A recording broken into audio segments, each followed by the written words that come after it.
Hello friend, कैसे हैं आप सभी। उम्मीद है आप सभी बहुत अच्छे होंगे। तो आपका अपने चैनल अनुशिक्षा क्लास में स्वागत करते हैं।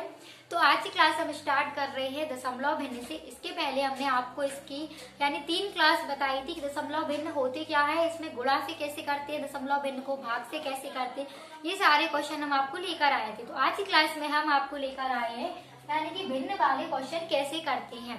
तो आज हम बता रहे हैं आपको फ्रैक्शन, यानी कि फ्रैक्शन क्या होता है, भिन्न। ठीक है, तो भिन्न यानी क्या होता है, जो संख्या अंश बटे हर के रूप में लिखी हो। जैसे ऊपर क्या लिखा है, ऊपर वाली संख्या क्या होती है, हमारी अंश हो गई है, और नीचे वाली हमारी संख्या क्या हो गई है, हर। तो यही क्या हो गई है, हमारी भिन्न हो गई है कि अंश बटे हर के रूप में लिखी है। ठीक है, अब हम यहाँ पे पहला क्वेश्चन हमारा दिया है 3/7, 2/9, 4/13, 6/11, 7/9 में से सबसे बड़ी भिन्न कौन सी है। इसमें हमें ये चेक करना है कि इन संख्याओं में से सबसे बड़ी भिन्न कौन सी है। तो ऐसे हम इस वाले क्वेश्चन को 2 तरीके से किया जाता है। तो जो यानी कि जिस तरीके से इजी हो जाता है, हम वो तरीके से आपको बता रहे हैं। तो एक तो मेथड इसका ये होता है, कुछ लोग क्या करते हैं, यहाँ पे इस तरीके से करते हैं, 3/7 लिखा है, फिर 2/9, इसका क्या कर देते हैं, कैची गुणा कर देते हैं, फिर 9 तिया हमारा हो गया 27 और 7 दूनी हो गया 14।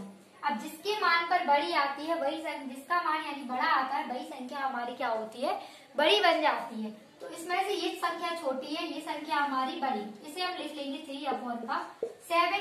इसलिए क्योंकि हमने ये क्यों लिया, क्योंकि इसने ये पूछा है बड़ी भिन्न कौन सी। अगर वो आपसे छोटी भिन्न पूछता तो हम इसे काट के यहाँ पे इस वाली संख्या को लिखते। अब 3/7 से हम यहाँ पे चेक करेंगे, ये वाली संख्या तो हमारी कट गई है, तो इससे हमें क्या है, कोई मतलब नहीं। अब हम देखेंगे 4/13 से, तो 4/13 का भी हम कैसे गुणा कर रहे हैं। तो यहाँ पे हो गया 13 तिया 39 हो गया, यानी कि 39 हो गया है, और यहाँ पे हो गया 7 चौके 28। अब इन दोनों में से भी हमने चेक करी है कौन सी संख्या हमारी बड़ी आ रही है। तो संख्या हमारी बड़ी कौन सी आ रही है, यानी कि 3/7। इससे भी हमें क्या है, कोई मतलब नहीं है। तो हमारी हो गई है 3/7। अब हम लेंगे कॉमा में 6/11 से देखेंगे, तो यहाँ 6/11 हो गया। अब हम गुणा कर रहे हैं, कैसी गुणा, तो 11 दिया हमारा हो गया 33, 7 6 हो गया हमारा 42। तो हमारी संख्या कौन सी बड़ी आ रही है, यानी 33 वाली संख्या बड़ी आ रही है। तो हम क्या लेंगे, 3/7 ले लेंगे यहाँ पे। ठीक है, 3/7 हो गया, यानी कि 3/7 से तो छोटी हो रही थी। अब हमने क्या ले लिया है, 3/7 ले लिया। अब हम इससे चेक करेंगे 7/9 से, तो यहाँ पे कितना हो गया, 7 तिया हो गया, 9 तिया हमारा 27 हो गया, फिर 7 सत्ते हो गया हमारा 49।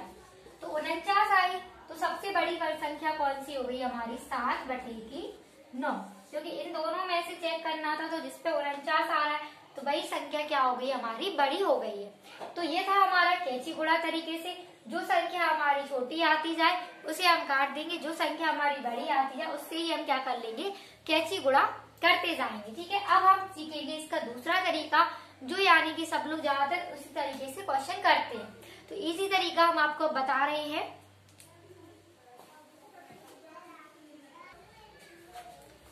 तो अब हम इसका दूसरा तरीका समझेंगे क्वेश्चन का। तो यहाँ पे क्या होता है, दूसरे तरीके में 7, यानी कि यहाँ पे लिखा है हमारा 3/7 लिखा है, फिर कॉमा 2/9, फिर कॉमा 4/13 यानी 13, फिर 6/11, फिर 7/9, ये हमारा लिखा है। तो अब हम कैसे करेंगे, तो आपको क्या करना है, यहाँ पे 2 जीरो लगा देना है। तो यहाँ पे हमने क्या किया, सब में 2 जीरो लगा दिए। ठीक है, 2 जीरो हमने क्यों लगाए, क्योंकि हम क्या कर रहे हैं, 7 का भाग तो हम 3 में दे नहीं सकते, क्योंकि 3 तो छोटा है। तो हमने क्या करिए, सब में 2 जीरो लगा दिया। अब 2 जीरो लगा दिया हमने, तो हम क्या कर रहे हैं, भाग दे रहे हैं। तो इसे हम काटेंगे, तो यहाँ पे हो जाएगा 7 चौके 28, तो 4 बार कटेगा, फिर हमारा 2 यहाँ पहुंच जाएगा, फिर तो ये 7 दूनी हो गया हमारा 14, फिर काटेंगे दशमलव में आएगा, तो हम सिर्फ 2 बार ही काट। अब इसे काटेंगे, 9 दूनी 18, फिर 9 दूनी 18, फिर 13 दूनी 26, 13 तिया हमारा 39 हो गया, फिर हमारा कितना आ गया, यानी 13 तिया 39, फिर यहाँ पे 10 हो जाता। ठीक है, तो फिर से काटेंगे हम, यानी दशमलव लगा के काटेंगे, तो यहाँ पे कितना हो जाएगा, 13 दूनी 26, 13 तिया 39, फिर यहाँ पे 13 चौके 52, 13 पंचे हो गए 65, 13 तीन 78, 13 सत्ते 51। ठीक है, यानी 91 बार कटा है। फिर इससे काट दिया हमने 11 पंचे 55 हो गया हमारा, फिर 60 में से यानी 5 बचेंगे, तो 11 चौके हो गए 44। अब इससे काट दिया हमने, तो यहाँ पे हमने क्या देखा है, 9 सत्ते हो गया हमारा 63। फिर हमारा कितना बचा है यहाँ पे, यानी कि 700 में काटा है, 9 सत्ते हमारा कितना हो गया है 63। यहाँ पे भी 7 बचा है, 9 सत्ते हो गया 63। अब हमें यही चेक करना था कि इनमें से सबसे बड़ी संख्या कौन सी है। तो आप देख लीजिए यहाँ पे 42 लिखा है, 22, 33, 54 और 77 लिखा है। तो सबसे बड़ी संख्या हमारी कौन सी हो जाएगी इसमें से, 77 की। तो आप इसे कैसे लिखेंगे, 7/9 क्या हो जाएगा, इसका आंसर हो जाएगा। यानी कि 7/9 क्या है, हमारी सबसे बड़ी संख्या है। अब हम इसका दूसरा क्वेश्चन देखेंगे। तो अब ये हमारा पहला क्वेश्चन था, हम दूसरा क्वेश्चन देखेंगे इसमें।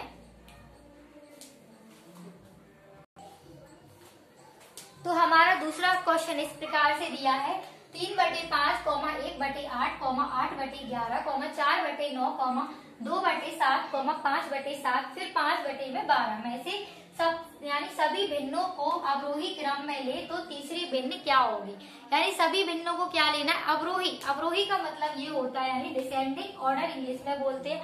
अवरोही का मतलब बड़े से छोटा, यानी 5, 4, 3, 2, 1 अब लग जाता है। तो इसका ये मतलब हो जाता है कि अब क्या है, यानी घटते क्रम में संख्या हो रही है। आरोही का मतलब होता है बढ़ते क्रम में, यानी 1, 2, फिर हो जाएगा 3, 4, ये सारी क्या है, बढ़ रही है संख्या। तो वो होती है हमारी आरोही क्रम।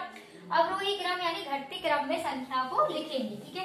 तो वो होता है हमारा अवरोही क्रम। हमें इसमें यही चेक करना है कि अवरोही क्रम में ले तो तीसरी भिन्न क्या होगी। तो पहले हम वही तरीका से करेंगे क्वेश्चन को, यानी 300 बटे में यहाँ लिख लेंगे 5, फिर 100 बटे में 8 लिख लेंगे, फिर हम लिख लेंगे 8 बटे में यानी 11, 2 जीरो लगा देंगे हम 400, फिर अपॉन में लिख लेंगे 9, फिर 200 बटे में कितना लिख लेंगे 7, 500 बटे में 7 लिख लिया हमने यहाँ पे, फिर यहाँ पे भी 500 बटे में 12 लिख लिया। अब हम क्या कर रहे हैं, इन सारी संख्याओं का भाग कर रहे हैं, ठीक है।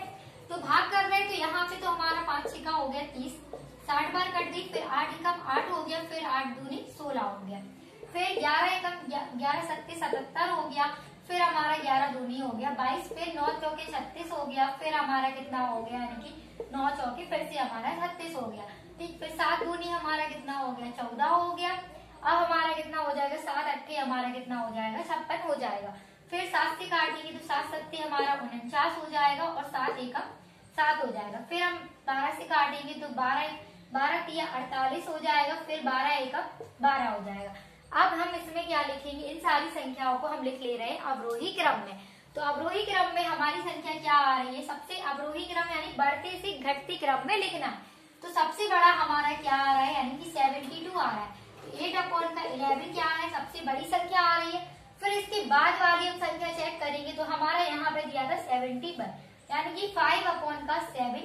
ये 2 जीरो तो हमने अपने मन से लगाए हैं, क्यों, क्योंकि हमें यहाँ पे काटना था, ठीक है। तो पॉइंट लगा के भी हम लोग इसे काट सकते थे, लेकिन हमने क्या किया 2 जीरो लगा के इसे शॉर्ट फॉर्म में काट लिया, ठीक है। अब हम क्या करेंगे, यहाँ पे 5/7 लिख लिया।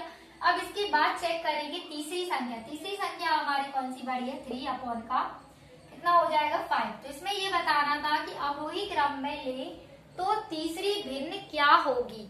अब अवरोही क्रम में तो हमने ये लिया, अब तीसरी भिन्न हमारी कितनी हो जाएगी 3/5। यही हमारा क्या हो जाएगा, इस क्वेश्चन का आंसर हो जाएगा 3/5, ठीक है। तो ये हमारा कितना था, यानी दूसरा क्वेश्चन था। अब हम तीसरा क्वेश्चन समझेंगे।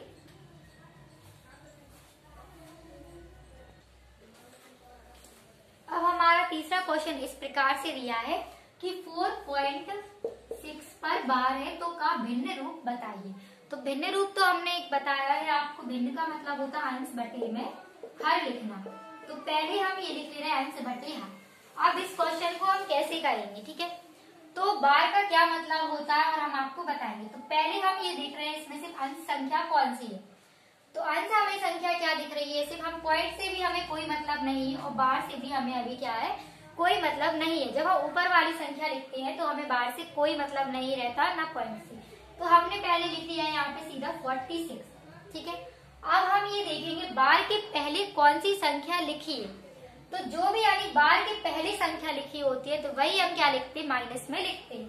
यानी कि जिस पर बार नहीं होता है, ठीक है, वो क्या लिखते हैं, माइनस में लिखते हैं। तो पॉइंट के पहले लिखी है और यानी कि कितना लिखा है 4 लिखा है, तो यहाँ पे तो हमने लिख लिया है 4, ठीक है। तो माइनस में हमारा कितना हो गया, यहाँ पे 4 हो गया।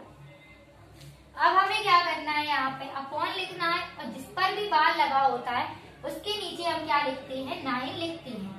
ठीक है, अगर वो एक संख्या पर बार लगा है यानी कि 6 पर लगा है तो एक बार 9 हो जाता है। अगर वो मान लीजिए यहाँ पे 0 लगा होता और पॉइंट लगा होता तो क्या होता है, यहाँ पे कोई भी संख्या लिखी होती या फिर 0 लगा होता तो क्या हो जाता, उसके बदले यहाँ पे कितना 0 आ जाता, 1 0 आ जाता है। ठीक है, जब भी यानी कि पॉइंट के बीच और बार के बीच पॉइंट और बार के बीच संख्या लिखी हो, एक संख्या लिखी हो या 2 संख्या लिखी हो या 3 संख्या लिखी हो तो उसके नीचे क्या आ जाता है, 0 आ जाता है। 9 लिख के यानी कि बार का मतलब ये होता है बार हटाने के बाद 9 लिखते हैं और बार और पॉइंट के बीच में कोई भी संख्या लिखी होती है तो जितनी भी संख्या लिखी हो उतने ही 0 आ जाती है। तो यहाँ पे तो कोई संख्या नहीं है तो हमने क्या लिख लिया है, सिर्फ 9 लिख लिया। अगर मान लीजिए 2 संख्या पर बार लगा होता तो कितने बार 9 आते, तो 2 बार 9 आते। अगर 3 संख्या पर बार लगा होता है तो 3 बार 9 आते। कहाँ लिखते हैं, हर के रूप में यानी कि हर बार लिखते हैं। अब हमें क्या करना है, सीधा माइनस करना है। तो यहाँ पे बचेगा 42, अपॉन में कितना बचेगा, 9 बचेगा। अब हम क्या करेंगे, इसे काट देंगे तो 3 तिरका 9, 3 एकम 3, 3 चौके 12। तो आंसर हमारा यहाँ पे कितना हो जाएगा, 14 बटे में हमारा कितना हो जाएगा, 3। यही हमारा इस क्वेश्चन का आंसर आ जाएगा। तो 14 बटे में 3। ठीक है, तो आज की क्लास में हमने आपको फ्रैक्शन से यानी भिन्न से जो क्वेश्चन पूछे जाते हैं वो क्वेश्चन बताए हैं और ये आज की क्लास थी 4। अगर आप लोग चैनल पर नए आए हो तो चैनल को सब्सक्राइब करें, शेयर करें और वीडियो को लाइक करें।